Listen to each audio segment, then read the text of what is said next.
Olá, Juventude Católica, tudo bem? Hoje vamos dar sequência ao nosso projeto Jovens Solidários e vamos estar aqui acolhendo o pessoal da Pátina, que vai explicar um pouquinho mais sobre a história dessa entidade.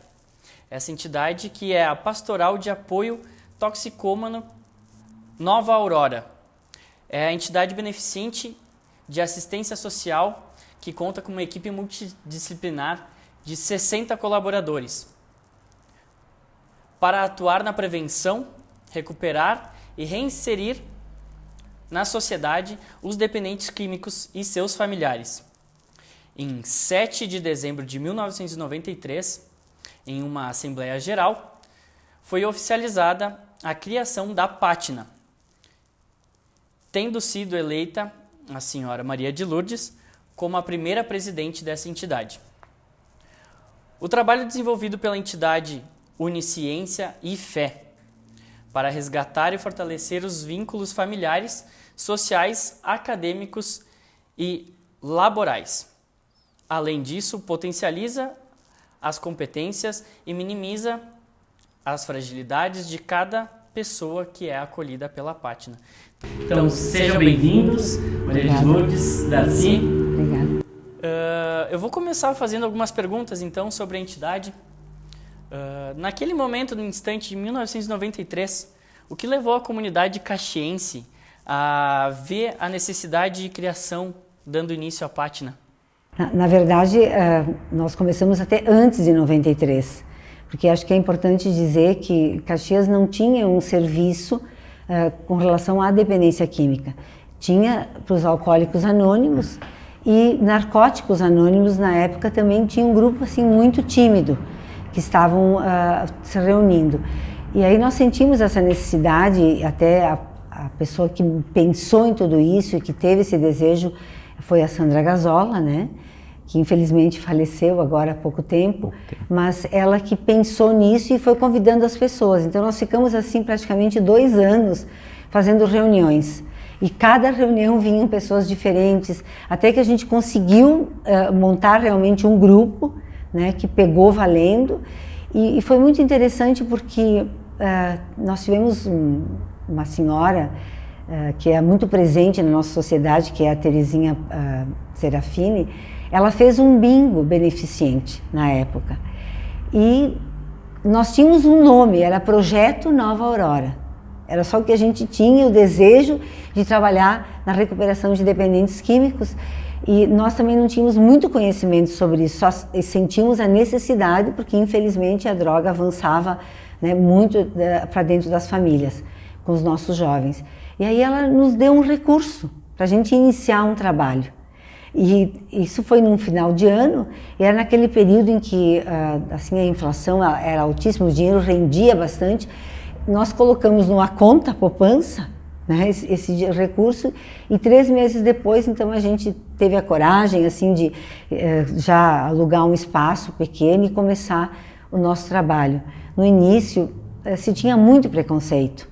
Nós mesmos tínhamos assim, dificuldade de identificar como vai ser, como as pessoas vão chegar para nós. Na verdade, tinha um pouco de fantasia, que iam chegar furiosos, violentos, sei lá. Sim. E a gente queria então um lugar térreo, não um lugar que fosse com outras salas, né, para poder iniciar o trabalho. No início, nós até fechávamos a porta com chave. Esperávamos tocar a campainha para olhar para fora, né? Mas isso durou 3, 4 meses, logo em seguida a gente percebeu que o dependente químico, na verdade, nada mais é do que uma pessoa muito fragilizada, uma pessoa que não sabe lidar com as dificuldades da vida e por isso ele busca, né, as drogas para aliviar a sua tensão, o seu nervosismo, as suas fraquezas muitas vezes e, claro, com certeza, sempre a falta de espiritualidade, né? A falta de Deus, a falta de fé. Quem não tem fé não tem esperança. Quem não tem esperança tem que se drogar, vai fazer o que nessa vida? Né? Não tem o que fazer.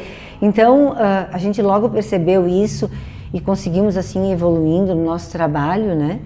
E começamos a atender as famílias e para as pessoas terem uma noção. Nós tínhamos grupo de família, era aos sábados à tarde no início. Eram 2 mães que iam Por 1 ano e meio foram 2 mães que foram todo sábado perseverando. E depois veio uma terceira, uma quarta, até formar um grupo se levou muito tempo porque as pessoas tinham muito preconceito. Ainda se tem preconceito, mas em 90, foi quando a gente iniciou, era muito preconceito, né? As pessoas que tinham esse problema escondiam, achavam que ninguém ia saber que a pessoa tinha um problema, né? E depois, claro, a gente começou a fazer muitas palestras, nós fomos em muitas empresas, escolas, se trabalhou muito essa questão de mostrar como a pessoa chega na droga, como evitar que chegue na droga, e quando chega na droga, o que precisa ser feito. É uma doença que existe um tratamento, como qualquer outra doença. Ela é um pouco diferente porque é uma doença do comportamento, é uma doença mais emocional, que exige muito mais de quem está ao redor do dependente, mas existe um tratamento, é possível a pessoa ficar fora das drogas, né? E aí, nós, depois de algum tempo, conseguimos então um local para iniciar a comunidade terapêutica, né, a Fazenda, que foi assim uma história muito incrível, porque nós mandávamos, nós fazíamos todo o encaminhamento para uma comunidade terapêutica de Viamão, que era da Pacto, e na oportunidade um senhor que levava um irmão dele lá, ele nos ofereceu um espaço onde era a chácara de lazer deles. E ele ofereceu, vocês também podem ter em Caxias do Sul um trabalho como este, como o de Viamão. Naquele momento, nós éramos assim um grupo razoavelmente pequeno, eram mais mulheres, né?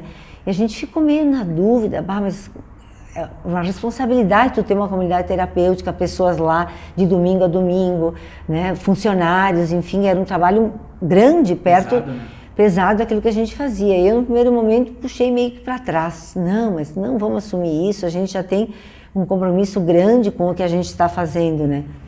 E aí a irmã Terezinha Melete, não sei se vocês conhecem, ela que recebeu esse convite, essa proposta, né, desse senhor, né? Que ele não quer que se diga o nome dele. Ele fez uma doação anônima, ele não quer aparecer. O senhor que doou essas terras para nós. E a irmã Terezinha, vamos. E aí, num domingo de noite, eu recebi um telefonema do sócio do meu marido e me ofereceu um terneiro. E eu disse, mas onde é que eu vou botar um terneiro? Na minha casa? Aí, quando eu falei isso, eu pensei, é na Pátina, é a Fazenda, é a comunidade terapêutica, é aquele local. Eu disse, então, é a resposta que Deus está nos dando, dizendo, vão, que eu vou estar na frente.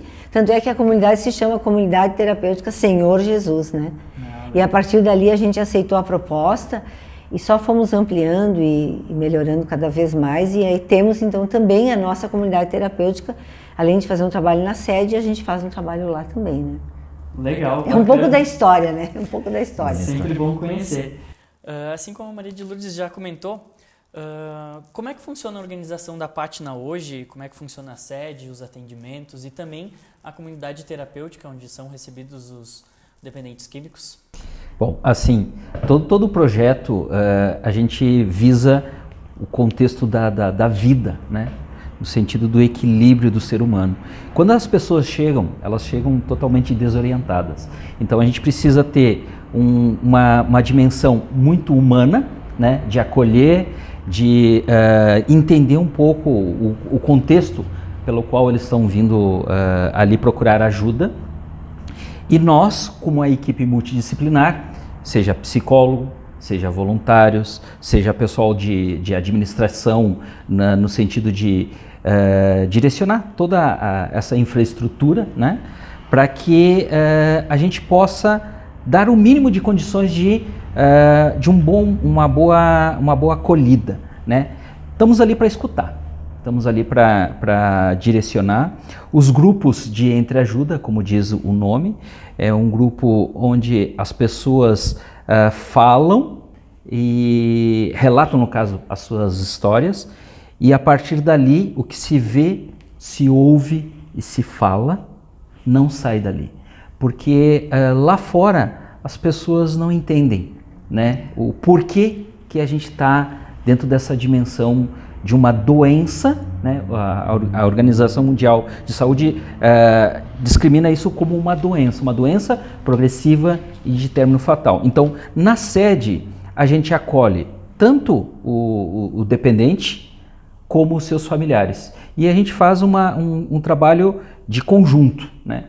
De todos falarmos a mesma linguagem, de a gente ter as mesmas diretrizes no que diz respeito às limitações de cada um, né? Aceitar, mas também redirecionar num olhar cristão, num olhar de Deus que acolhe, que direciona e que pega pela mão.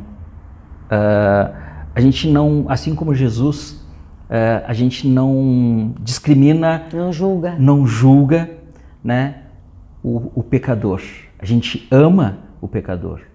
A gente ajuda que ele se liberte, que ele saia um pouco dessa bola de confusão, de mentira, de angústia, para que ele se liberte, né? Que liberte essa alma para que ele possa ser feliz e se encontre diante da sociedade. Então nós temos um trabalho dentro da sede, com os familiares e com os dependentes, e uma comunidade terapêutica, né? Aos moldes mais de interior, onde se faz um direcionamento 24 horas para aqueles que lá estão internados.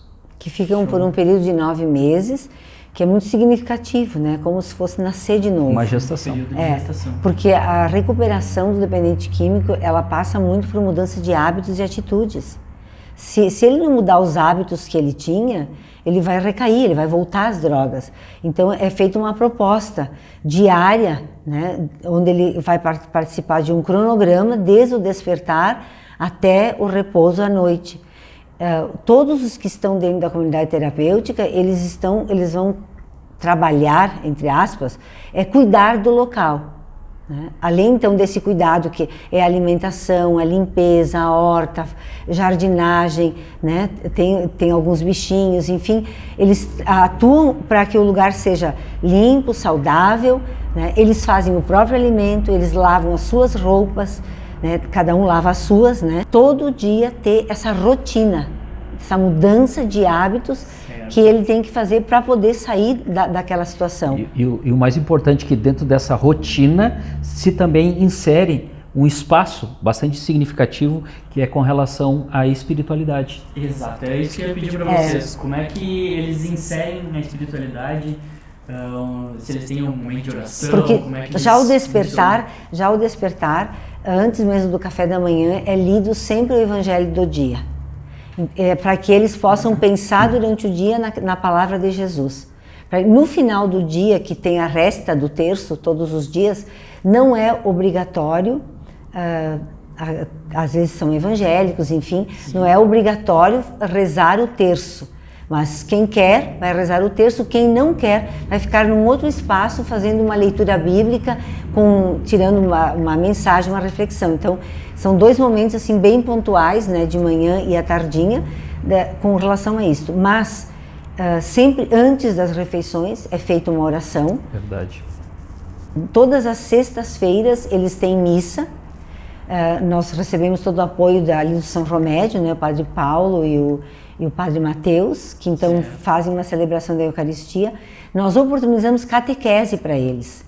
Muitos foram crismados, batizados, primeira Eucaristia. Tivemos até casamentos lá dentro da comunidade terapêutica. O sacramento do matrimônio, né?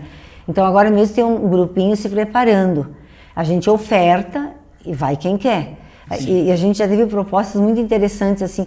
Eu fiz primeira Eucaristia, eu até fui crismado, mas eu não lembro de nada. Eles querem fazer a catequese, refazer para reaprender, enfim. Então a espiritualidade é um dos pilares, porque é oração, trabalho e disciplina, né? Então esses 3 pilares eles são trabalhados, porque ninguém vive sem o trabalho, né? Sem a espiritualidade não deveria se viver, né? E a disciplina. O dependente químico perde completamente a disciplina, né? Troca o dia pela noite, enfim, não assume compromisso. Então a gente trabalha, é um tripé, oração, trabalho e disciplina, que são fundamentadas. As comunidades terapêuticas Senhor Jesus, que é da Federação Brasileira de Comunidades Terapêuticas. Eles têm esporte, eles têm lazer, eles têm filmes, eles fazem grupos operativos terapêuticos com psicólogo, com assistente social, eles são encaminhados para psiquiatra, para médico, alguns precisam de medicação, tudo isso é providenciado, né? É dado a eles assim todas as condições física, emocional e espiritual. E uma coisa que tu comentou também, Darcy, que eu acho muito importante é a inserção da família, né? E o cuidado com a família também, né?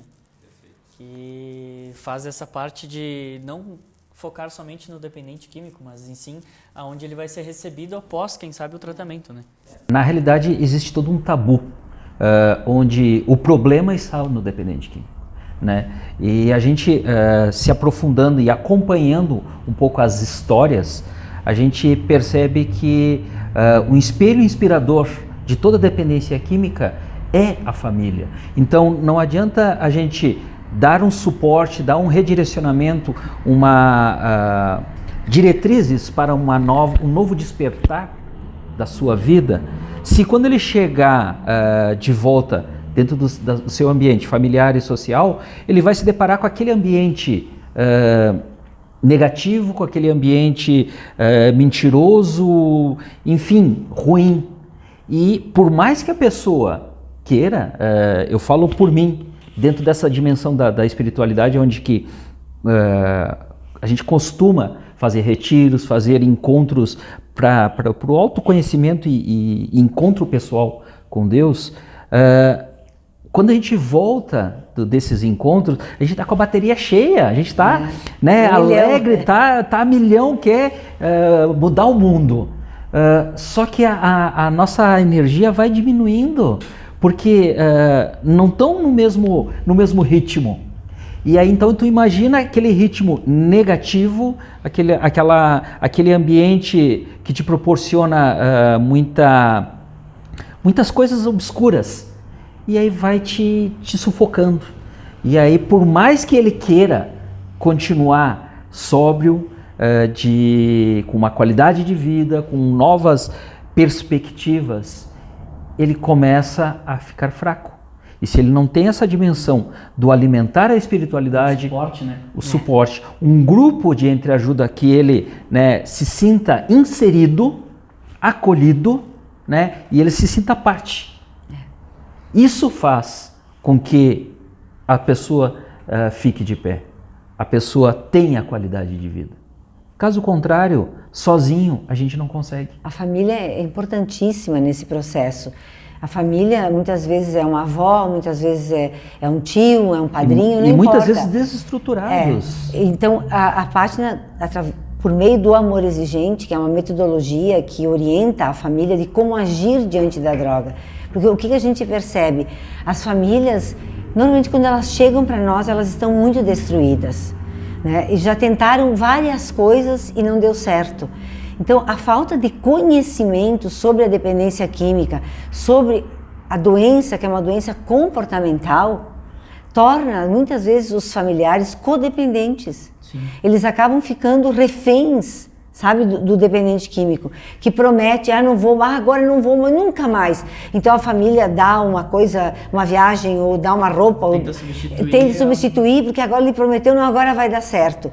Então, são pequenos detalhes que a família precisa de um apoio, por isso que a gente oferta os grupos, que lá são todos familiares que têm essa dificuldade em casa, que vão um apoiar o outro de como tomar atitudes diante da dependência química, porque a gente diz, e isso é verdade, ou a pessoa aprende no amor ou na dor, né? Então muitas vezes a família, ela precisa puxar as rédeas, dar esse limite para que ele queira se tratar.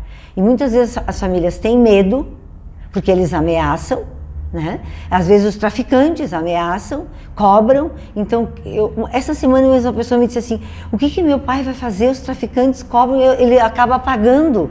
O pai paga. Então, quando que o filho vai deixar de usar droga se o pai está pagando a droga que ele usa?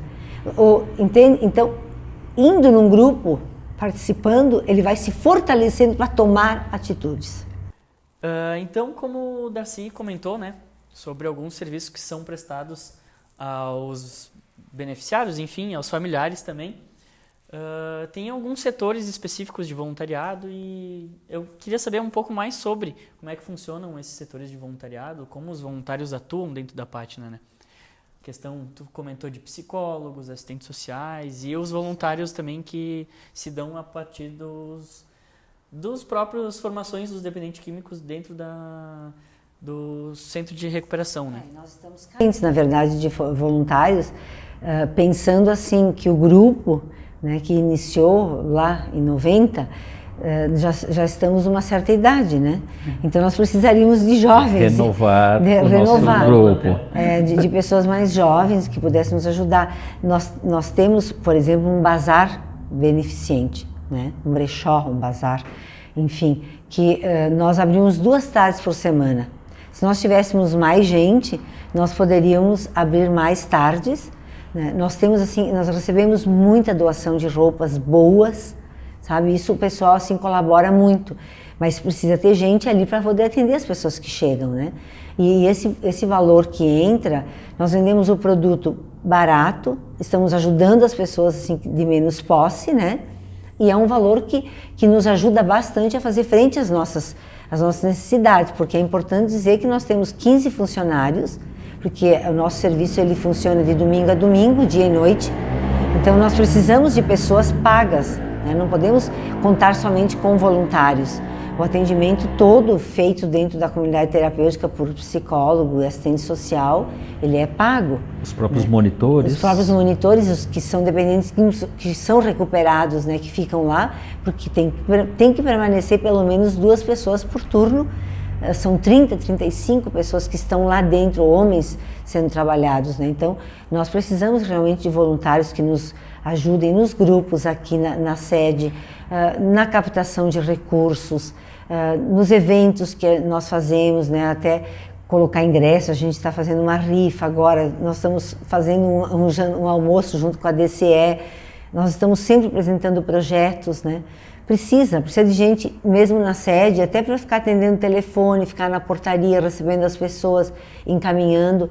Então, tem várias coisas que realmente tem espaço, né, para quem se dispõe a querer ajudar, né? E eu penso que é uma necessidade, porque infelizmente a droga é algo que está na sociedade avançando cada vez mais, né? O uso e o abuso dela, né? E interessante também salientar que as pessoas quando falam em voluntariado, elas já pensam assim na linha de frente, né?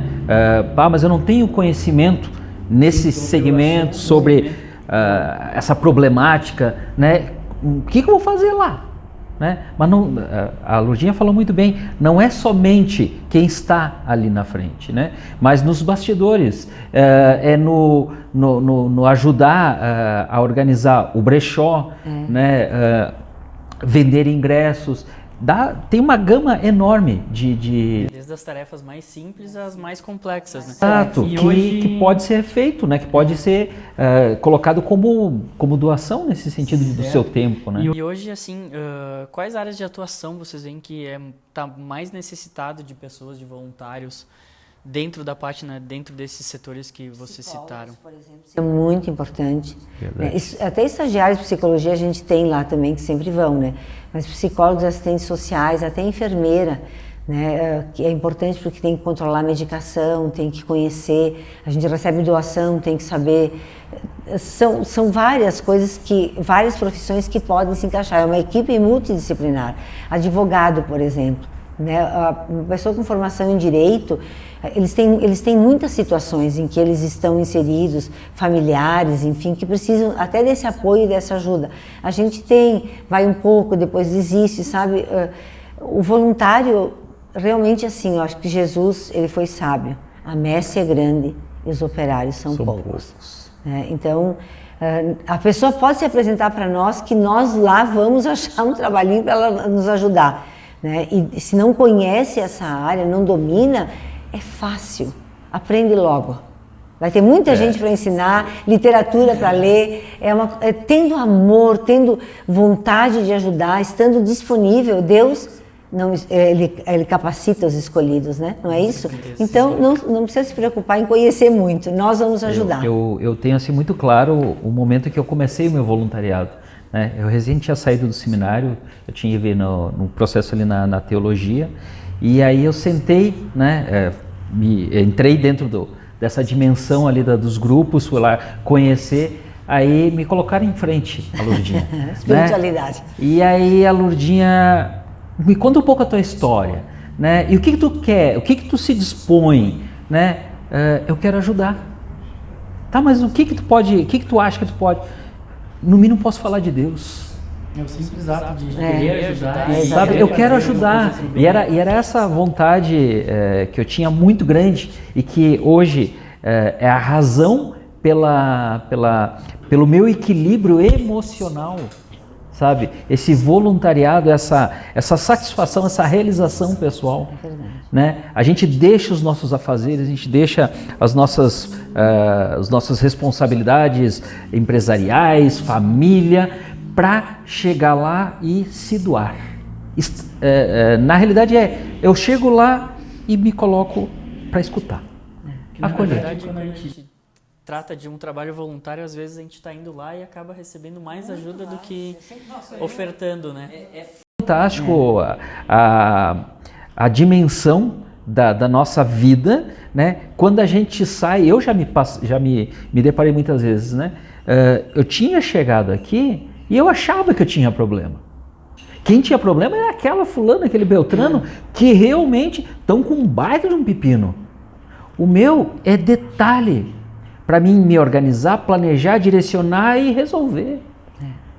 A vida é o primordial. A felicidade, o reestruturar, o despertar para uma nova dimensão de vida, de família, de sociedade, de um mundo mais humano, né, mais compreensivo, mais acolhedor, né, sem tanta malícia, discriminação. Principalmente discriminação na questão assim, da droga, né? Vocês jovens solidários, né, tem grupos, tocam, cantam e fazem espiritualidade. Podem ir na comunidade terapêutica uma vez por mês, sabe? Uma vez cada 2 meses, pode ir lá tocar, cantar, passar uma tarde com eles fazendo louvor, dando testemunho de vocês, jovens saudáveis que estão aqui tão felizes, sem droga, sabe? Eles precisam ouvir. Aqui na sede, uma vez por mês, pode um grupo ali fazer espiritualidade. O Darcy vai estar na terça de noite fazendo, ele cede para esse grupo. Então é bacana ouvir outras pessoas, ouvir outros jovens, principalmente jovem falando para jovem. É o que mais ajuda, entende? Porque é importante ele enxergar que aquele jovem está tão feliz ali falando de Deus, de Jesus, cantando, louvando e não está usando droga. E ele é feliz, então exatamente, então eu também posso ser, eu também posso vir a ser. Então, vocês aí que são EJA, grupos de jovens, podem nos ajudar muito na página, porque nós temos esse sonho, que não só que deixem de usar droga, mas que abracem a fé, né? Que busquem Jesus como o mestre da sua vida, busquem Jesus como o Salvador, como o Senhor da sua vida. A gente precisa passar isso para eles, e nada melhor do que um jovem falar isso para eles, né? Jovem evangelizando jovens. E tomando tudo isso em vista, como é que a gente pode, como jovem, como pessoa que quer ajudar, ser voluntário da Pátina? Nos procurar a Pátina durante a tarde, o nosso atendimento da 1h30 às 5h30, né, todas as tardes, segunda a sexta, ou pode ser pelo telefone, marcando uma entrevista, vem conversar conosco, né? Eu posso deixar o meu telefone, que é o 981 25 40 00, e o da página é o 322 0876.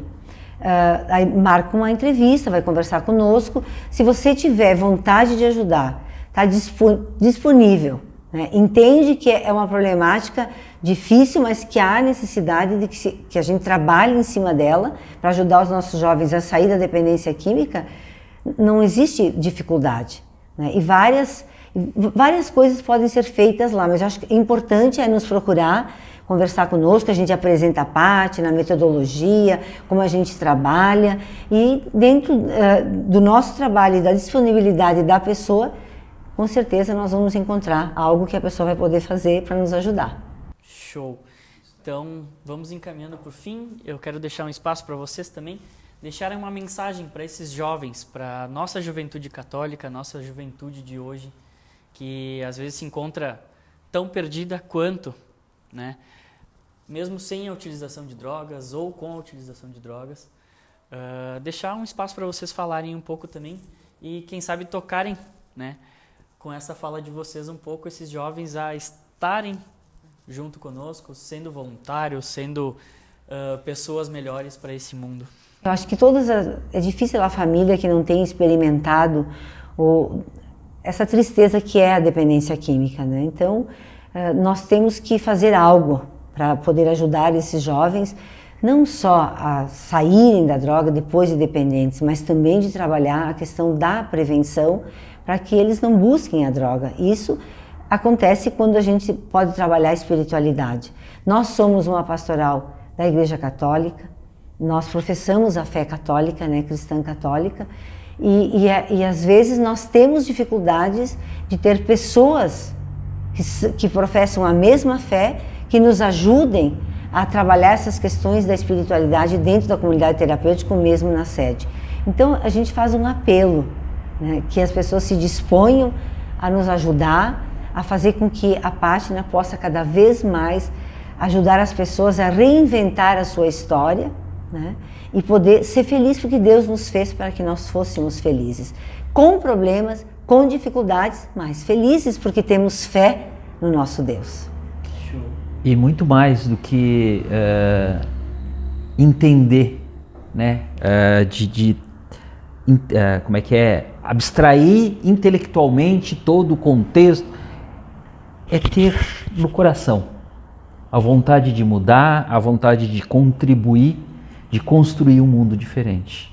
Quando a gente consegue entender esse chamado em que Deus nos dá uma missão, as vocações às quais somos chamados, Ele nos capacita grandiosamente a partir daquilo que a gente nem imagina, da força, do entendimento, da energia, do entusiasmo, do motivar, que a gente não imaginava de ser capaz, né? Então, quando a gente está na linha de frente, somos apenas um instrumento onde Deus acolhe cada vida, e a partir dessa vida que por nós, pela nossa entidade, é trazida junto a nós, a gente ajuda a reinscrever a história numa ótica de Deus, numa ótica